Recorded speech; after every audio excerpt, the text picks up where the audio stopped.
lan bisa dianut.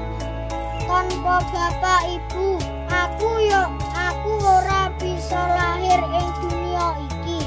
Namun donga lan donga nanging boten cekap lunasi sekabeh iki. Kasih sayang ingkang kula pikantuk bapak ibu. Tapi aku tansah nyuwun pangestu supaya bisa mbales budi maring sliramu.